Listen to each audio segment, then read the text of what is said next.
Hello everyone, my name is BK Samotia. Today our next topic is RH system. हम पढ़ रहे थे blood के अंदर हमने पढ़ा था कि ब्लड की ग्रुपिंग कैसे होती है और ब्लड की ग्रुपिंग के हमने भी कुछ सिस्टम पढ़े थे और वो सिस्टम थे according to 11th NCERT two system थे. कौन कौन से? ABO system and Rh system. ABO system हम पढ़ चुके थे, आज हम पढ़ रहे हैं आरएच सिस्टम. देखो आरएच सिस्टम क्या होता है. आरएच एक एंटीजन होती है. आरएच क्या होती है? एक एंटीजन. जैसे हमने एबीओ सिस्टम में हमने बात की थी, उसी तरीके से आरएच भी एक क्या होती है? एंटीजन होती है. It is a special antigen are present on the it is present on the surface of RBC. ये एक स्पेशल एंटीजन है जो आरएच की आरबीसी की सरफेस पर प्रेजेंट होती है. देखो आरएच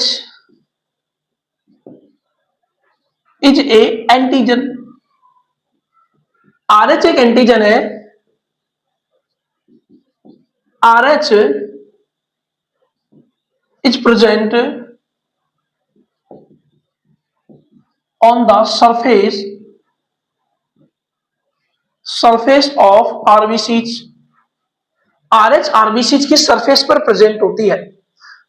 जिस ब्लड ग्रुप के अंदर आरएच एंटीजन प्रेजेंट होती है उस ब्लड ग्रुप को पॉजिटिव और जिसके अंदर नहीं होती उसे नेगेटिव कहते हैं. इसका मतलब ये किसी एक सिंगल ब्लड ग्रुप को भी डिवाइड कर देती है पॉजिटिव और नेगेटिव के अंदर. जैसे हम बात करें कि यदि कोई इंडिविजुअल है,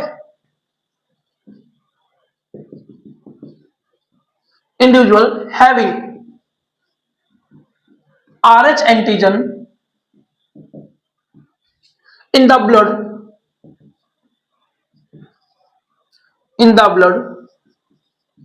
that is known as, also called as RH positive.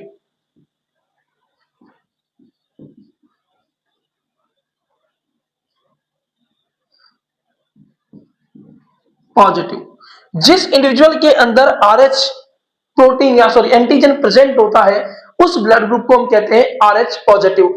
और जिस ब्लड ग्रुप के अंदर या फिर किसी व्यक्ति में या किसी इंडिविजुअल में आरएच एंटीजन होता ही नहीं है उसे हम कहते हैं RH negative. Individual not having RH antigen in the blood, उसको हम क्या कहेंगे? RH negative. या इसको हम बोलेंगे आरएच पॉजिटिव. ओके, तो ये दो तरीके से ब्लड का डिवाइडेशन कर देती है. जैसे ए ब्लड ग्रुप के अंदर दो इंडिविजुअल्स है, कोई दो इंडिविजुअल्स है, एक ये ना,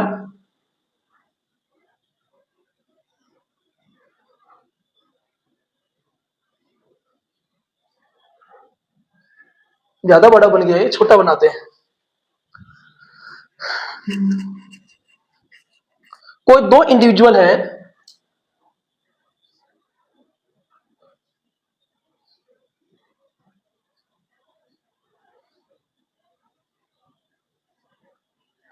फर्स्ट और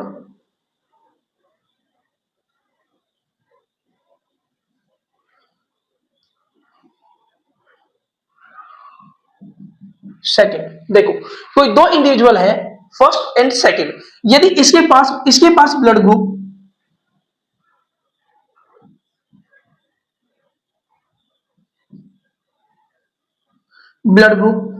ए है और इसके पास भी ब्लड ग्रुप ए है, लेकिन क्या है, फर्स्ट इंडिविजुअल के पास आरएच एंटीजन है और सेकंड वाले के पास नहीं है. इसके ब्लड ग्रुप के अंदर आरएच एंटीजन प्रेजेंट है, लेकिन इसके ब्लड ग्रुप के अंदर आरएच एंटीजन एब्सेंट है. तो बेटा इसको हम बोलेंगे ए पॉजिटिव ब्लड ग्रुप. और इसके लिए हम बोलेंगे कि इसमें क्या है? ए नेगेटिव ब्लड ग्रुप. तो इस तरीके से आरएच की प्रेजेंस और एब्सेंस के अंदर जो ब्लड ग्रुप है वो टू पार्ट्स में डिवाइडेड हो जाता है, या टू पार्ट्स में डिवाइडेड हो जाता है, पॉजिटिव और नेगेटिव. देखो जिसमें आर एच होता है पॉजिटिव, जिसमें नहीं होता है नेगेटिव। इसी एक ही तरह यदि बी के अंदर है तो B positive, B negative, A B positive, A B negative, O positive, O negative. इसी तरीके से चारों के चारों जो ब्लड ग्रुप है वो पॉजिटिव और नेगेटिव में डिवाइड होकर कितने हो जाते हैं, 4 के आरएच एंटीजन के अकॉर्डिंग 8 टाइप के हो जाते हैं। ओके, देखो हमारी एनसीईआरटी इसके साथ एक बहुत अच्छा एग्जांपल देती है, क्योंकि हम है ह्यूमंस, हम मेमल्स हैं, हमारे अंदर सेक्सुअल रिप्रोडक्शन पाया जाता है। और सेक्सुअल रिप्रोडक्शन के अंदर जो फर्स्ट रूल है वो यही होता है कि मेल और फीमेल का होना रिक्वायर है। इसका मतलब मेल और फीमेल गैमेट का होना रिक्वायर है। ओके, तो देखो इसके लिए एक बहुत ही अच्छा एग्जांपल दिया हुआ है क्लास 11th की एनसीईआरटी के अंदर। और क्लास 11th की एनसीईआरटी के अंदर जो एग्जांपल दिया है,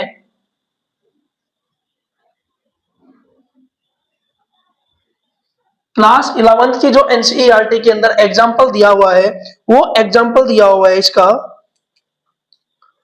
आरएच इनकम्पिटिबिलिटी।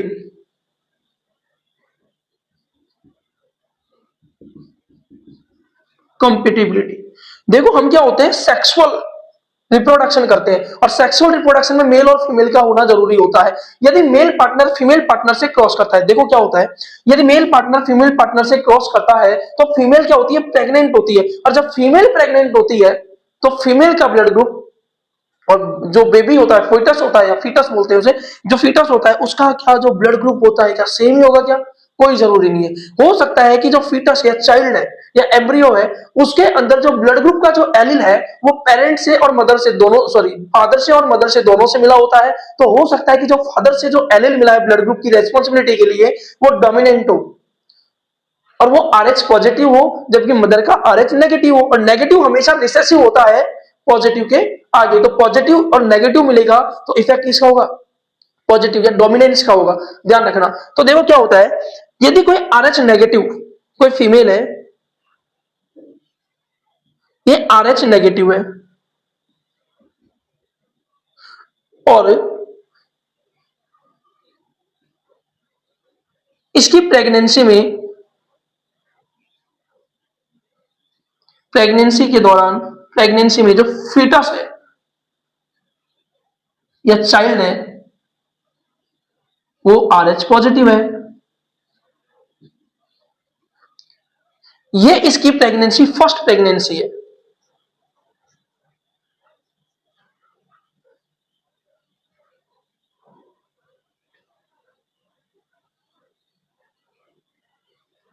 ये इसकी फर्स्ट प्रेगनेंसी है। इसमें जो फीटस है या चाइल्ड है आरएच पॉजिटिव है। तो आरएच पॉजिटिव और आरएच नेगेटिव क्या होता है, जब दो पॉजिटिव और नेगेटिव ब्लड ग्रुप आपस में क्या होते हैं, मिलते हैं, तो आरएच पॉजिटिव के लिए एक स्पेशल एंटीजन का फॉर्मेशन हो जाता है। देखो क्या होता है, जो फीमेल है उसकी फर्स्ट प्रेगनेंसी के अंदर, उसकी फर्स्ट प्रेगनेंसी के अंदर फीमेल एंड fetus सेपरेट रहते हैं, सेपरेट रहते हैं किसके through, by the placenta, by the placenta. Female और फीटस सेपरेट रहते हैं प्लेसेंटा के थ्रू। अब प्लेसेंटा के थ्रू ये सेपरेट रहते हैं तो फीमेल का ब्लड चाइल्ड से और चाइल्ड का या फीटस का ब्लड फीमेल से मिल नहीं पाता है।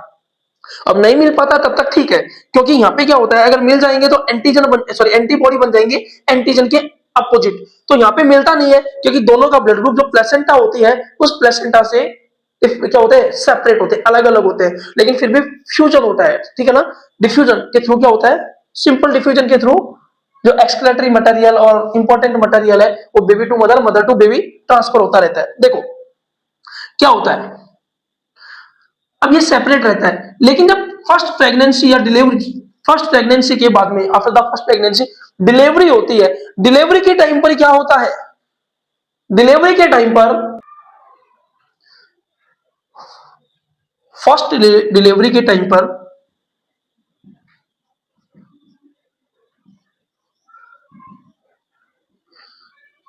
फर्स्ट डिलीवरी टाइम पर आरएच नेगेटिव मदर और आरएच पॉजिटिव फीटस का जो ब्लड होता है उसके मिलने के चांसेस हो जाते हैं। अगर ब्लड मिल जाता है तो जो फीमेल का यूट्रस होता है, जो फीमेल होती है उसके यूट्रस के अंदर, in the uterus, in the uterus क्या होता है, in the uterus against antibody formation, against antibody formation, against antibody formation मतलब एंटीबॉडी फॉर्मेशन होता है अगेंस्ट किसके, of RH positive blood, RH positive blood के अगेंस्ट एंटीबॉडी फॉर्मेशन होता है फीमेल के यूट्रस में। अब एंटीबॉडी फॉर्मेशन होगा तो क्या होगा, जो बेबी होगा, यदि सेकंड, अब फर्स्ट डिलीवरी हो गई, बेबी नॉर्मली हो जाता है, लेकिन जो फीमेल होता है यदि उसका ब्लड बेबी के ब्लड से डिलीवरी के टाइम मिल जाता है तो फीमेल के यूट्रस में एंटीबॉडी बन जाते हैं आरएच पॉजिटिव के अपोजिट। अब क्या होगा, अब फर्स्ट डिलीवरी नॉर्मल हो जाएगी, कोई दिक्कत ही नहीं होगी। अब कभी जो फीमेल है और उसके पार्टनर के साथ यदि इंटरकोर्स करती है तो इंटरकोर्स के टाइम पर क्या होगा, इंटरकोर्स के टाइम पर दोबारा क्या होगी, प्रेगनेंसी होगी, सेकंड प्रेगनेंसी। अगर सेकंड प्रेगनेंसी में जो बेबी बनेगा उसके लिए ये बहुत ज्यादा क्या होगा, हार्मफुल होगा। देखो सेकंड प्रेगनेंसी में जो बेबी बनेगा उसका जो ब्लड होगा वो आरएच पॉजिटिव होगा, आरएच पॉजिटिव होगा तो क्या होगा, देखो आरएच पॉजिटिव होगा तो आरएच पॉजिटिव के अगेंस्ट पहले से ही एंटीबॉडी है कहां पर, इन द यूट्रस, यूट्रस के अंदर। तो जो बेबी होगा उसकी आरबीसीज को ये एंटीबॉडी डिस्ट्रॉय करना शुरू कर देंगे। अब आरबीसीज डिस्ट्रॉय होगी तो सीधी सी बात है, यदि आरबीसीज डिस्ट्रॉय होगी तो हीमोग्लोबिन डिस्ट्रॉय होगा और उसका सीधा सा एक डिजीज निकलता है। यदि आरबीसी डिस्ट्रॉय होती है तो एनीमिया डिजीज होती है। इस बेबी को जो सेकंड डिलीवरी में उसे पीलिया हो जाएगा, एनीमिया हो जाएगा, जॉन्डिस हो जाएगा, वगैरह वगैरह की क्या होगी, प्रॉब्लम्स होंगी। और जो ये प्रॉब्लम्स होती हैं इन्हीं को हम बेटा एक बहुत ही गजब का नाम देते हैं इस डिजीज को, और उसका नाम है इरिथ्रोब्लास्टोसिस फैटालिस।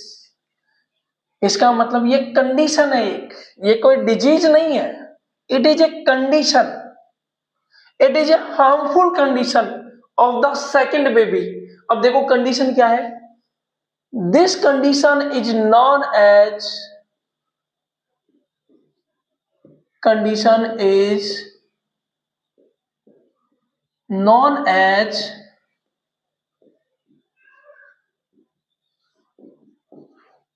Erythroblastosis fetalis. इस कंडीशन को हम इरिथ्रोब्लास्टोसिस फैटालिस कहते हैं। और इस इरिथ्रोब्लास्टोसिस फैटालिस के अंदर क्या होता है, बेबी को एनीमिया होता है, बेबी डेवलप नहीं होता ढंग से, या फिर उसको हम बोल सकते हैं कि बेबी में कोई ना कोई प्रॉब्लम जरूर होती है। नॉर्मली अगर हम बात करें तो ज्यादातर होगा वो एनीमिया डिजीज होगा, क्योंकि एंटीबॉडी होगी वो आरबीसीज को डिस्ट्रॉय करेगी, जिसके कारण जो डिजीज होगा वो क्या होगा, वो एनीमिया डिजीज होगा। तो बेटा इसकी जो फर्स्ट डिलीवरी होगी इस फीमेल की, उस फीमेल की फर्स्ट डिलीवरी तो अच्छी होगी, लेकिन सब एकदम क्या बोलते हैं हिंदी में, सफल होगी, लेकिन उसमें कोई प्रॉब्लम नहीं होगी। बट जो सेकंड डिलीवरी होगी उसके अंदर एरिथ्रोब्लास्टोसिस फैटालिस कंडीशन आ जाएगी। अब इससे बचने का क्या तरीका है, इससे बचने का एक ही तरीका है कि जब फर्स्ट डिलीवरी के टाइम यदि ब्लड क्या होता है, ट्रांसफ्यूजन होता है मेल और सॉरी बेबी और मदर का, तो उस समय ये एंटीबॉडी नहीं बननी चाहिए। अगर ये बन गए तो दिक्कत होगी, कौन सी कंडीशन आएगी, इरिथ्रोब्लास्टोसिस फैटालिस। तो बेटा क्या होना चाहिए, इस कंडीशन से बचने के लिए, सेफ रहने के लिए, जो मदर है, मदर को आफ्टर द फर्स्ट डिलीवरी क्या देना चाहिए, एक एंटी RH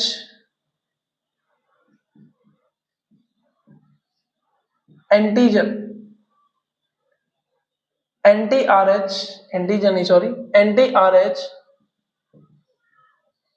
एंटीबॉडीज का एक इंजेक्शन मदर को देना चाहिए। एंटी RH एंटीबॉडीज का जब इंजेक्शन दिया जाता है तो क्या होता है, जो फीमेल होती है उसके अंदर एंटीबॉडी फॉर्मेशन होता ही नहीं है। अब फॉर्मेशन ही नहीं होता है तो देखो क्या होता है, जब ये एंटीबॉडी ही नहीं बनेगी तो सेकंड डिलीवरी भी नॉर्मल होगी। तो इसलिए फीमेल को एंटी RH एंटीबॉडीज का इंजेक्शन देना चाहिए। अगर ये इंजेक्शन लग जाता है तो फीमेल इस कंडीशन से, एरिथ्रोब्लास्टोसिस फैटालिस कंडीशन से क्या होती है, बच जाती है। अगर बच जाती है तो सेकंड डिलीवरी भी बड़ी ही नॉर्मल तरीके से होती है। इसी को हम कहते हैं RH इनकम्पेटिबिलिटी। ओके, तो ये सेकंड सिस्टम था जो ब्लड ग्रुप को डिवाइड करता है पॉजिटिव और नेगेटिव के अंदर। ओके, तो इसी तरीके से हमारा जो ये ब्लड ग्रुपिंग का जो सिस्टम है, ABO जो ब्लड ग्रुपिंग है वो हमने समझी है। RH सिस्टम हमने समझा है, इसका मतलब हमने ब्लड पढ़ा है, ब्लड ग्रुप्स पढ़े हैं, ब्लड के पॉजिटिव और नेगेटिव कब होता है इसको पढ़ा है हमने। तो अगला हमारा जो टॉपिक होगा वो इसी चैप्टर से रिलेटेड होगा और उसकी बात करेंगे हम अपनी अगली वीडियो के अंदर। ओके, तब तक के लिए बाय।